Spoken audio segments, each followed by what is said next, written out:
பாஜக சிறுபான்மை பிரிவு செயலாளர் வேலூர் இப்ராஹிம் கைது செய்ய கோரி குடியாத்தம் முஸ்லிம் லீக் கட்சியினர் காவல் நிலையத்தில் புகார்.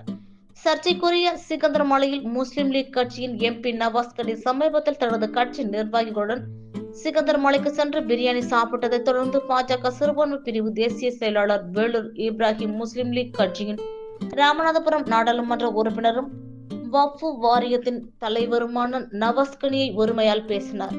மேலும் எம்பியை செருப்பால் அடிப்பேன் என்று கூறினார். அவரின் பேச்சு முஸ்லிம் லீக் கட்சியினரிடையே பெரும் கொந்தளிப்பை ஏற்படுத்தியது.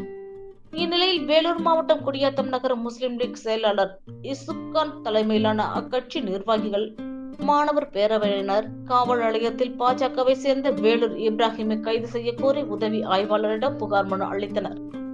இதில் மாநில சுதந்திர பீடி தொழிலாளர் சங்கத்தின் செயலாளர் வாஹித், மாணவர் அணி பேரவையின் மாநில செயலாளர் பைசல்கான், நகர இளைஞரணி செயலாளர் முகேல் அஹ்மத், நஸ்ருதீன், ஃபாரூக் பேக் உள்ளிட்ட பலர் கலந்து கொண்டனர்.